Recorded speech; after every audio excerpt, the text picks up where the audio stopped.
Hi friends, welcome back to my channel. It's me Aleena Ancy. അപ്പം ഇന്ന് ഞാൻ വന്നത് നമ്മുടെ ജോസിൻ്റെ അമ്മച്ചിയുടെയും സ്റ്റോറി ഇല്ലേ, നിങ്ങൾക്കൊക്കെ ഭയങ്കരമായിട്ട് ഇഷ്ടപ്പെട്ടു എന്നറിഞ്ഞു. അപ്പോൾ ആ സ്റ്റോറിയുടെ സെക്കൻഡ് പാർട്ടായിട്ടാണേ. കേട്ടാലോ? ഞാൻ തുടർന്നു. അമ്മച്ചി, എനിക്ക് അമ്മച്ചിയെ ഭയങ്കര ഇഷ്ടമാണ്, എൻ്റെ ജീവനാണ്. അമ്മച്ചി ഇല്ലാതെ എനിക്ക് പറ്റത്തില്ല. മാതാവാണി സത്യം. അമ്മച്ചി എൻ്റെ ചങ്കിനകത്തേക്ക് അങ്ങ് പതിഞ്ഞു പോയി അമ്മച്ചി. ഡാ മോനെ ജോയ്, മതിയാക്കിക്കോ. ഇനി ഇതും പറഞ്ഞ് വന്നാൽ നമ്മൾ തമ്മിൽ ഒരു ബന്ധവും ഉണ്ടാവില്ല. ഞാൻ പോയി ചാവും. അമ്മച്ചി, അമ്മച്ചി. എന്താടാ? അമ്മച്ചിക്ക് അറിയോ, മിനിയും മുത്തശ്ശനും അവൾക്ക് ഭർത്താവിൽ നിന്നും വേണ്ടുന്ന ഒന്നും കിട്ടുന്നില്ല. അത് നിനക്കെങ്ങനെ അറിയാം? എനിക്കറിയാം. അതെങ്ങനെ? അവൾ കൂട്ടുകാരിയോട് പറയുന്ന ഞാൻ കേട്ടതാണ്. ഞാനൊരു കള്ളം പുറത്തു വിട്ടു. 2 കൊല്ലം ക്ഷമിക്കാൻ അവൾക്ക് പറ്റുന്നില്ല. അതാ അവർ തമ്മിൽ. അപ്പോൾ ഇത്ര നാളായിട്ട് ഭർത്താവില്ലാത്ത അമ്മച്ചി എങ്ങനെ സഹിക്കുന്ന അമ്മച്ചി? ഡാ ജോയ്, എന്തൊക്കെയാ നീ പറയുന്നത്? സത്യമല്ലേ അമ്മച്ചി? അമ്മച്ചിക്കും കാണില്ലേ ആഗ്രഹങ്ങൾ?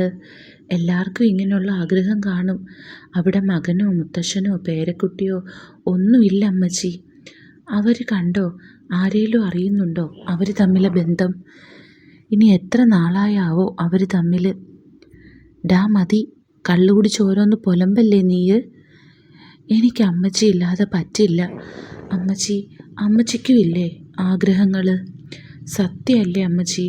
എല്ലാം ഉള്ളിലൊതുക്കി എന്തിനിങ്ങനെ നീറി നീറി കഴിയുന്നു? മിനിച്ചേച്ചിയും മുത്തശ്ശനെയും പോലെ നമുക്കും ആവാം അമ്മച്ചി. മോനെ, നീ ചിന്തിക്കുന്നത് എത്ര വലിയ തെറ്റാണെന്നറിയോ? ഒരു മകനും ഒരമ്മയോടും പറയാൻ പാടില്ലാത്തതാ നീ എന്നോട് പറയുന്നത്. അമ്മച്ചി, ഇതാരെങ്കിലും അറിഞ്ഞാൽ മാത്രമേ തെറ്റുള്ളൂ. അല്ല മോനെ, നമ്മൾ എല്ലാവരെയും ചതിക്കുവാണ്. അമ്മച്ചി എത്ര നാളായി സഹിക്കുന്നു? നോക്കമ്മച്ചി, വല്ലപ്പോഴും പോലും അമ്മച്ചിക്ക് ആഗ്രഹം തോന്നിയിട്ടില്ലേ?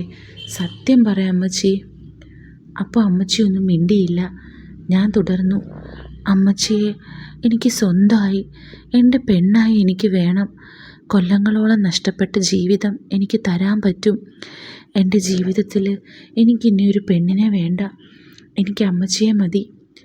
അമ്മച്ചിയുടെ കണ്ണുകൾ നിറഞ്ഞൊഴുകുകയായിരുന്നു. ഞാൻ അമ്മച്ചിയെ കെട്ടിപ്പിടിച്ച് ചുണ്ടു നുകരാൻ തുടങ്ങി. പെട്ടെന്ന് എന്നെ ഞെട്ടിച്ചുകൊണ്ട് അമ്മച്ചി തിരിച്ചും എന്നെ കെട്ടിപ്പിടിച്ചു. എൻ്റെ മുഖത്തൊക്കെ ഉമ്മൻ തന്നു. എൻ്റെ ചുണ്ടുകൾ നുകർന്നു. ഒരു 15 മിനിറ്റിന് ശേഷം അമ്മച്ചി എന്നെ തള്ളി മാറ്റി. എന്നിട്ട് എന്നോട് പറഞ്ഞു, മോനെ ജോയ്ക്കുട്ടാ, നമ്മൾ ചെയ്യുന്ന തെറ്റാണ്. ഇല്ല അമ്മച്ചി, ഒരിക്കലും ഇതൊരു തെറ്റല്ല. ഇപ്പോൾ അമ്മച്ചി എല്ലാം ആഗ്രഹിക്കുന്നുണ്ടെന്ന് എനിക്കറിയാം. എനിക്ക് വേണം എൻ്റെ അമ്മച്ചിയെ, എൻ്റെ പെണ്ണായിട്ട്, എൻ്റെ മാത്രമായിട്ട്. മോനെ, എനിക്ക് എന്തോ പോലെ തോന്നുക. ആരെങ്കിലും അറിഞ്ഞാൽ പിന്നെ ജീവിച്ചിരുന്നിട്ട് കാര്യമില്ല. നമുക്ക് ഈ സംസാരം ഇവിടെ വെച്ച് നിർത്താം. അമ്മച്ചി എണീറ്റ് റൂമിലേക്ക് പോയി. ഞാൻ വല്ലാതെ വിഷമിച്ച് കിടന്നു. പിറ്റേന്ന് അമ്മച്ചിയോടൊപ്പം പറമ്പിലെ വാഴത്തോപ്പിൽ പണിയിലായിരുന്നു ഞാൻ. അത്ര സന്തോഷമൊന്നും എനിക്കില്ലായിരുന്നു. ഒരു കയ്യിൽ വെട്ടുകത്തി, മറുകൈയിൽ ഉണങ്ങിയ ഇലകൾ മാറ്റിക്കൊണ്ട് ഞാൻ ഓരോ വാഴയും വൃത്തിയാക്കി. അമ്മച്ചി അടുത്ത് നിന്ന് കളകൾ പറിച്ചുകൊണ്ടിരുന്നു. എൻ്റെ മുഖത്തെ വാട്ടം അമ്മച്ചിക്ക് മനസ്സിലായി. ജോയെ, ആ വളത്തിൻ്റെ ചാക്ക് ഇങ്ങോട്ടൊന്ന് എടുത്തതാ മോനെ, അമ്മച്ചി പറഞ്ഞു. ഇതാ അമ്മച്ചി എന്ന് പറഞ്ഞ് ഞാൻ താല്പര്യം കാണിക്കാതെ ചാക്ക് എടുത്തു കൊടുത്തു. അപ്പോഴായിരുന്നു വേലിക്കപ്പുറത്ത് നിന്ന് അയൽവാസിയായ മറിയാമ്മ ചേച്ചി ഉറക്കെ വിളിച്ചത്. ചേച്ചി, ഒരു വാർത്ത കേട്ടോ? അമ്മച്ചി വേലിക്കരികിലേക്ക് നടന്നു. എന്താ മറിയാമ്മേ?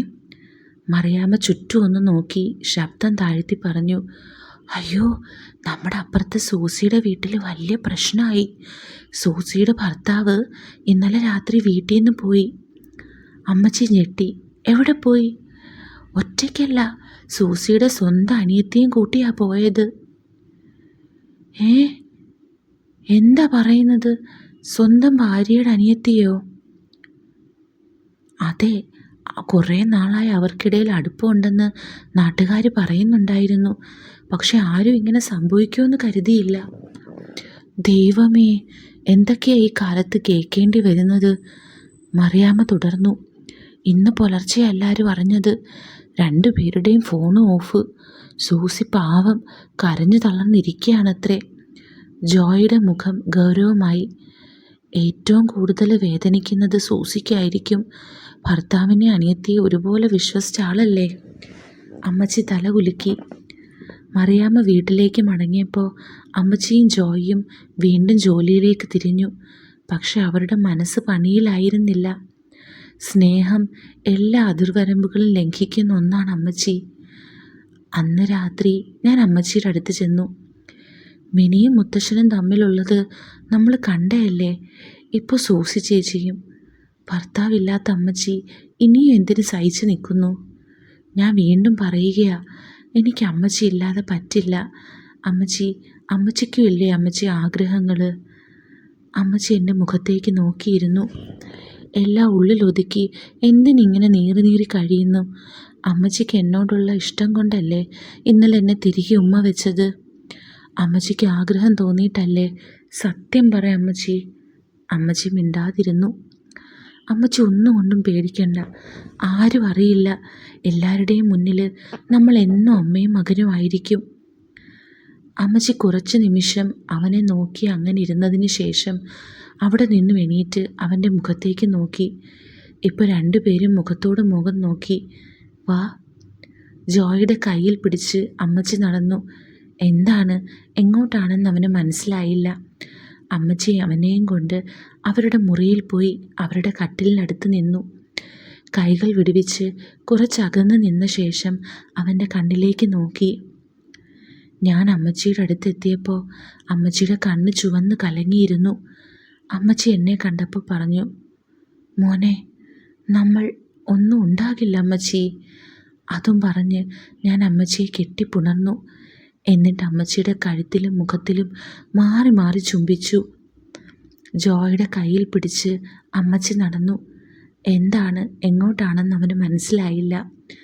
അമ്മച്ചി എന്നെയും കൊണ്ട് അവരുടെ മുറിയിൽ പോയി അവരുടെ കട്ടിലിനടുത്ത് നിന്നു. കൈകൾ വിടുവിച്ച് കുറച്ചകന്ന് നിന്ന ശേഷം അവൻ്റെ കണ്ണിലേക്ക് നോക്കി. ഞാൻ അമ്മച്ചിയുടെ അടുത്തെത്തിയപ്പോൾ അമ്മച്ചിയുടെ കണ്ണ് ചുവന്ന് കലങ്ങിയിരുന്നു. എല്ലാത്തിനും അമ്മച്ചി വഴങ്ങി തന്നു. അറിയാത്ത എന്തോ ഒരു തരം വികാരം എന്നിൽ നിറഞ്ഞു.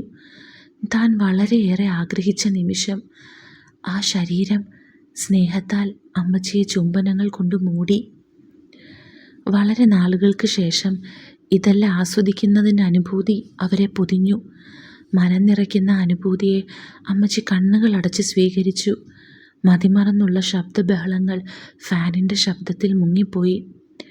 എല്ലാം കഴിഞ്ഞതിന് ശേഷം ഞാൻ കട്ടിലിന് വെളിയിലേക്ക് കാലുകളിട്ടിരിക്കുന്നത് അമ്മച്ചി കണ്ടു. അപ്പോൾ അമ്മച്ചി കട്ടിലിൽ എണീറ്റിരുന്നു. എൻ്റെ ഇടത്തെ തോളിൽ ഒരു ചുംബനം നൽകി. മോനെ. എന്താ അമ്മച്ചി? എന്താ ആലോചിക്കുന്നേ? ഒന്നുമില്ല അമ്മച്ചി. മോന് എൻ്റെ കൂടെ ചെയ്തത് ഇഷ്ടപ്പെട്ടില്ലേ? എന്താ അമ്മച്ചി പറയുന്നേ? അല്ല, എനിക്ക് ഇത്രയും പ്രായമായില്ലേ? ഞാനൊരു കിളിന്ത് പെണ്ണല്ലല്ലോ.